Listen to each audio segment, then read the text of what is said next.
नमस्कार साथियों, इतिहास की पाठशाला में आप सबका स्वागत है।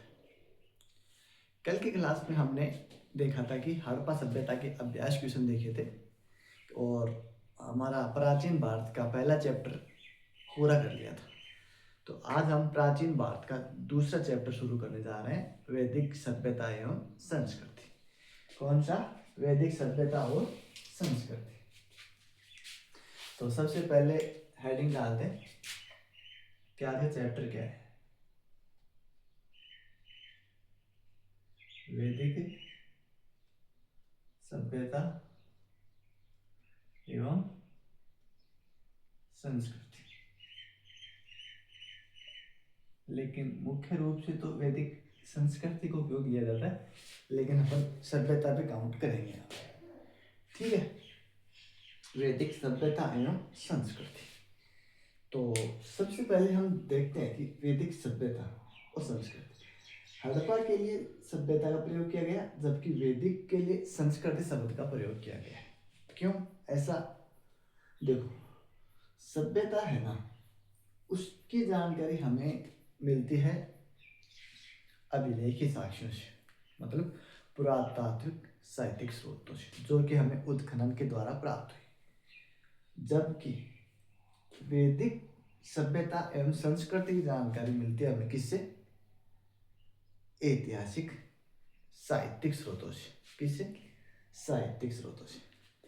तो सबसे पहले हम परिभाषा लिखेंगे कि इस सभ्यता की एवं संस्कृति की जानकारी हमें किससे मिलती है? वैदिक साहित्य से मिलते हैं। इसलिए यह सभ्यता क्या कहलाती है? वैदिक सभ्यता एवं संस्कृति कहलाती है। किसके लिए? कि जो ये सभ्यता और संस्कृति है ना, इसकी जानकारी हमें किससे मिली? वैदिक साहित्य से मिलती है। तो फिर दूसरी बात देखते हैं कि ये कौन से काल का पीरियड है। काल पीरियड क्या है इसका? तो ये आधे ऐतिहासिक काल के अंदर आता है। कौन से इतिहास के अंदर आता है? आधे ऐतिहासिक काल। अब आप कहोगे कि अरे आधे ऐतिहासिक काल क्या होता है? तो सबसे पहले एक बार थोड़ा सा डिस्कस कर लेते हैं कि इतिहास को कितने भागों में बांटा गया है, ऐतिहासिक काल को कितने भागों में बांटा गया इतिहास को। तो यहाँ पे देखते हैं, साइड में देख लेते हैं इतिहास। ऐतिहासिक भाग वो होता है जिसकी जानकारी हमें साहित्यिक एवं पुरातात्विक दोनों स्रोतों से मिलती है, उसे कहते हैं ऐतिहासिक साहित्य, इतिहास। तो सबसे पहले 3 भागों में डिवाइड करते हैं इसको। पहला आता है प्रागैतिहासिक, 2 नंबर पे आता है आधे ऐतिहासिक, और 3 नंबर पे आता है ऐतिहासिक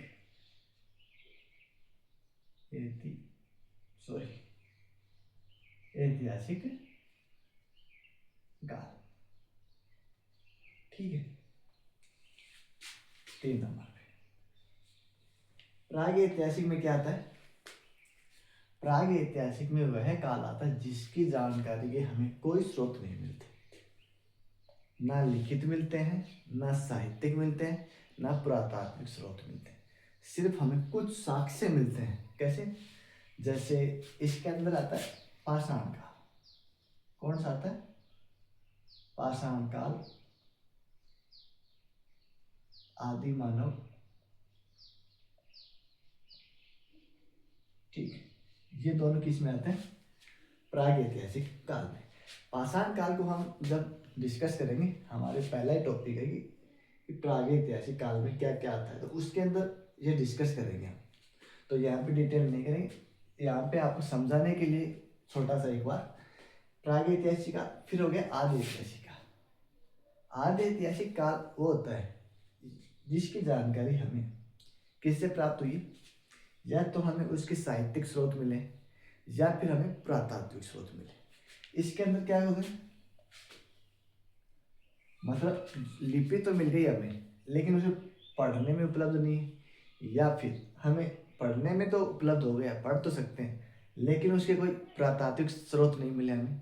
तो वो काल किस में आता है? आधे ऐतिहासिक काल में। और इसके 2 उदाहरण है, एक तो है हड़प्पा हड़प्पा सभ्यता प्लस वैदिक सभ्यता एवं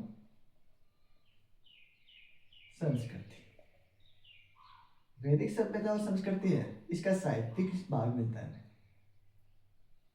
क्या मिलता है? इसके मिलते हैं साहित्यिक स्रोत। हड़प्पा सभ्यता है, इसके मिलते हैं हमें पुरातात्विक स्रोत। क्या मिलते हैं? पुरातात्विक स्रोत। किसके मिलते हैं?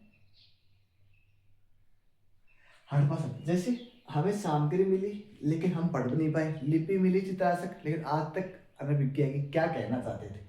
वैदिक सभ्यता में हमें साहित्यिक स्रोत मिले, जैसे वैदिक ऋग्वेद, यजुर्वेद, सामवेद, अथर्ववेद, सबको हमने पढ़ा, जिसे वैदिक संस्कृत भी कहा जाता है। तो हमने पढ़ लिया, लेकिन इसके ऐसे स्रोत नहीं मिले और इसके ऐसे स्रोत नहीं मिले। तो ये किस भाग में आ जाएंगे? आद्य ऐतिहासिक काल में। फिर तीसरे भाग देखते हैं कि ऐतिहासिक काल। ऐतिहासिक काल वो काल होता है जिसमें हमें दोनों साक्ष्य प्राप्त होते हैं। कौन कौन से? पुरातात्विक प्लस साहित्यिक। कौन कौन से और प्राप्त होते हैं? पुरातात्विक प्लस साहित्यिक स्रोत उपलब्ध। हमने ये लिपि मिली, उसे पढ़ भी लिया, समझ भी लिया। यहाँ मिली लेकिन पढ़ नहीं पाई, यहाँ मिली लेकिन पुरातात्विक स्रोत नहीं मिले। ये काल होता है 6वीं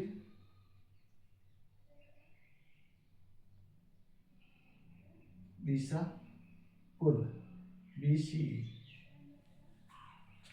6वीं सदी BCE। ठीक है, कौन सी? 6वीं सदी BC, बिफोर कॉमन एरा। सब पहले हम इसको प्रयोग करते थे ईसा के पूर्व। आजकल लेकिन इसका ऐतिहासिक कारण यही क्यों, ईसा ही क्यों? तो उसका विरोध होने के कारण आजकल इसका प्रयोग किया जाता है before common era. Common era मतलब जहाँ से एक से प्रारंभ हो गया, वो 1 2 3 4, ये कॉमन एरा यहाँ से शुरू होता है। बिफोर मतलब इससे पहले का काल। ठीक है, तो ऐतिहासिक काल की जानकारी हमें मिलती है पुरातात्विक साहित्य, ऐतिहासिक, तो इसे कहते हैं ऐतिहासिक काल। ये बुद्ध के काल से कहा जाता है, या फिर इसे महाजनपद काल भी कह सकते हो आप, या फिर इसे 6वीं सदी ईसा पूर्व भी कहते हैं, ईसा पूर्व भी आप कह सकते हो। तो आपको समझाने के लिए प्रयोग किया गया ऐतिहासिक काल कहाँ आता है। और वैदिक सभ्यता और संस्कृति किस भाग में आती है? आद्य ऐतिहासिक काल में। और हड़प्पा भी किसमें आती है? आद्य ऐतिहासिक काल के अंदर आते हैं। ऐतिहासिक काल को 3 भागों में बांट लिया। ठीक है, तो सबसे पहले हम लिखते हैं कि ये वैदिक सभ्यता और संस्कृति, मतलब इस सभ्यता और संस्कृति की जानकारी किससे मिलती है? हमें वैदिक साहित्य से मिलने के कारण इसे क्या कहा गया? वैदिक सभ्यता और संस्कृति कहा गया।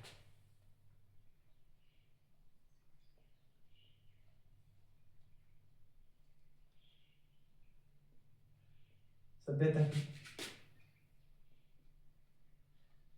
जानकारी हमें वैदिक स्रोतों से प्राप्त होती है। तो ये क्या कहलाती है? वैदिक सभ्यता एवं संस्कृति कहते हैं। अतः इसे क्या कहते हैं? वैदिक सभ्यता और संस्कृति कहते हैं। संस्कृति कहा जाता है। ठीक है, दूसरी बात जो हमने अभी समझी कि किस काल में आता है? आद्य ऐतिहासिक काल में आता है।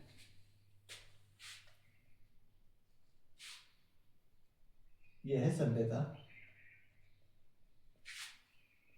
एवं संस्कृति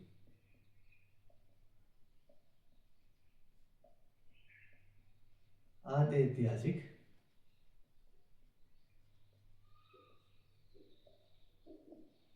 काल के अंतर्गत आती है। किसके आती है? आती है। ठीक, फिर उसके बाद में हम देखते हैं कि जो वैदिक सभ्यता, इसके निर्माता कौन थे? जैसे हमने पढ़ा था पिछले कि हड़प्पा सभ्यता के निर्माता कौन थे, उसी प्रकार उसी क्रम में हम पढ़ेंगे कि वैदिक सभ्यता के निर्माता कौन थे। तो हेडिंग डालते हैं हम 1 नंबर पे,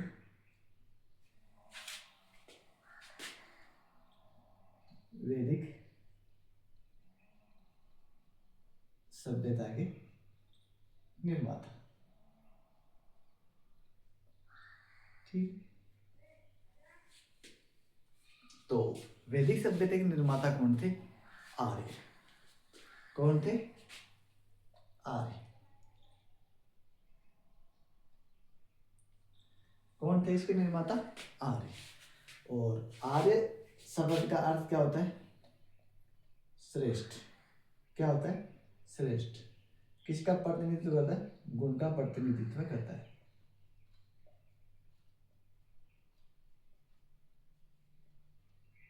किसका प्रतिनिधित्व करता है? गुण का। तो दूसरी बात यह है कि आर्य है मतलब श्रेष्ठ, तो दूसरा भी कोई होगा, उसे क्या कहा गया? अनार्य। ये भारतीय समाज को 2 भागों में बांटने का कार्य करती है। साम्राज्यवादी या फिर उपनिवेशवादी जो इतिहासकार थे वो ही हमें इस भागों में डिवाइड करते हैं। एक थे आर्य और दूसरा कौन थे? अनार्य। इनकी विशेषताएं क्या बताई हैं? गौर वर्ण, लंबा कद,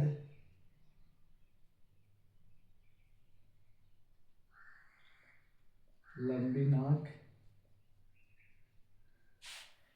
भूरे बाल और देवी। देवी मतलब देवताओं को मानने वाले। फिर उसके बाद में देखते हैं कि आर्य हो गए, तो अनार्य कौन थे? अनार्य। जो आर्य नहीं थे वो अनार्य, जो देवताओं को नहीं मानते थे उन्हें अदेव्यु। और क्या कहा गया?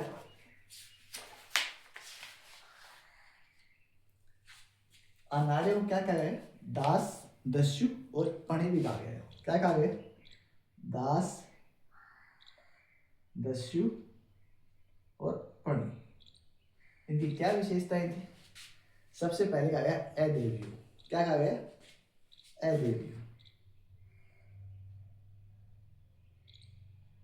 अदेव्यु मतलब वैदिक देवताओं को नहीं मानने वाले, देवताओं को नहीं मानने वाले। ठीक है। दूसरा कहा गया अयजवन। क्या कहा गया? अयजवन। यजमान जिसे हम बोलते हैं वर्तमान भाषा में यज्ञ करने वाला। क्या? यज्ञ करने वाला। और अयजवन का मतलब होता है यज्ञ नहीं करने वाला। ठीक है, यज्ञ नहीं करने वाला। फिर उसके बाद में और किस नाम से जाना जाता है इनको? श्याम वर्ण, अनास, श्याम वर्ण मतलब काला वर्ण, अनास चपटी नाक, और एक नाम और भी जाना जाता है इनको, मर्दवाक। मृदवाक। अस्पष्ट भाषा। कैसी भाषा? अस्पष्ट भाषा। जैसे अभी आपके सामने कोई संस्कृत बोलने लग जाए, आप हिंदी भाषी क्षेत्र से आते हो और आपको थोड़ी बहुत समझ में आ गई, लेकिन यदि आप बिल्कुल विदेश में चले जाओ किसी देश में और आप संस्कृत बोलने लग जाओ, मानो आपकी भाषा कोई समझ पाएगा? नहीं। तो मतलब मर्दवाक मतलब अस्पष्ट भाषा जिसे आप समझ नहीं सकते। तो ये आर्य के आधार पर की गई है कि इनके जो समझ में नहीं आया वो इनमें विशेषताएं सारी ढूंढ ली इन्होंने। ठीक है, तो हमने अब तक क्या देख लिया कि वैदिक सभ्यता और संस्कृति इसे क्यों कहा गया? वैदिक सभ्यता के निर्माता कौन थे? आर्य। आर्य किसका नेतृत्व करता है? आर्य शब्द का अर्थ होता है श्रेष्ठ, जो किसका नेतृत्व करता है? गुण का। इसकी विशेषताएं क्या थी आर्य की? गोरा वर्ण, लंबा कद, लंबी नाक, भूरे बाल, देवी मतलब वैदिक देवताओं को मानने वाले। फिर देखा अनार्य। अनार्य मतलब दास, दस्यु और पणि भी कहा गया है, जो कि आर्यों के अलावा थे। फिर इन्हें क्या क्या कहा गया है? अदेव्यु, वैदिक देवताओं को नहीं मानने वाले। फिर देखा अयजवन, यजवन यज्ञ करने वाले, अयजवन यज्ञ नहीं करने वाले। फिर देखा श्याम वर्ण। श्याम वर्ण का तात्पर्य होता है काला वर्ण, काला वर्ण है जिनका। तीसरा फिर देखा अनास, मतलब जिनकी नाक लंबी सुडौल नहीं, एकदम चपटी नाक, तो क्या है? चपटी नाक वाले। फिर कहा मर्दवाक, अस्पष्ट भाषा वाले, जो कि कैसी भाषा बोलते थे? अस्पष्ट भाषा बोलते थे। ये हमने अब की क्लास में देख लिया। फिर एक बात और देखते हैं कि अब मैक्स मुलर ने इसे क्या कहा? बारोपीय। आर्यों किस वर्ग में रखा? बारोपीय भाषा वर्ग में रखा। जैसे भाषा के आधार पर डिवाइड किया कि आर्य थे, उनकी भाषा, और जो भारत में थे वैदिक निर्माता थे, उनकी भाषा एक। बारोपीय भाषा का मतलब है भारतीय एवं यूरोपीय, दोनों की भाषा क्या है? एक है। ये हमने इतिहास के जब दर्शन पढ़ते हैं ना, उसमें आता है कि जो उपनिवेशवादी थे वो अपने को श्रेष्ठ दिखाने के लिए, अन्य सभ्यताओं संस्कृतियों को नीचा दिखाने के लिए किसका उपयोग करते थे? इसका उपयोग किया। ठीक है, वो अलग टॉपिक आया, इसके यहाँ पे डिस्कस ज़्यादा नहीं करेंगे। तो अब देखते हैं कि मैक्स मुलर क्या कहते हैं। यहाँ तक समझ में आ गया हो? अब देखते हैं कि मैक्स मुलर क्या कहते हैं आर्यों के बारे में। ठीक है,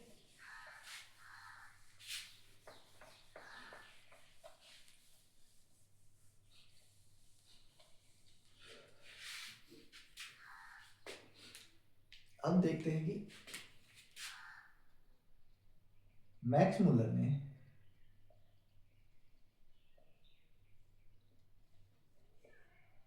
आर्य को यूरोपीय भाषा वर्ग में रखा।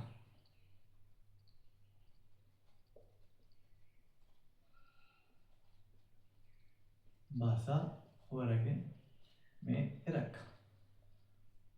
ठीक है, यूरोपीय भाषा का मतलब है एक शाखा चल गई यूरोपियन और भारतीय। ठीक है,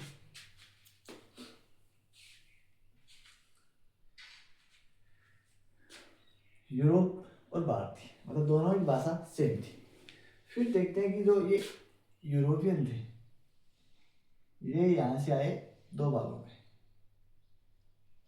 ठीक है, ईरान और भारत, तो इसे क्या गया? इंडो ईरानी। किस नाम से जाना जाता है? इंडो ईरानी, इंडो ईरानी शाखा। ठीक है, मध्य एशिया से है।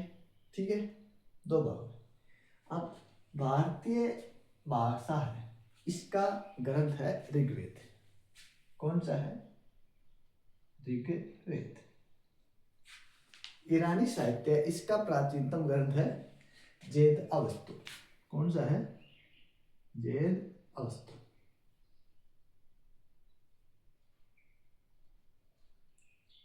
ठीक, दोनों समकालीन है, दोनों में कुछ कुछ देवताओं की जानकारी भी समान मिलती है, ऐसा कहा यूरोपियन ने।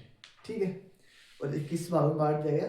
दो भागों में। एग्जाम में क्वेश्चन पूछ लिया गया है कि ऋग्वेदिक काल के समकालीन ग्रंथ कौन सा है? छंदोबस्तु का संबंध किससे है?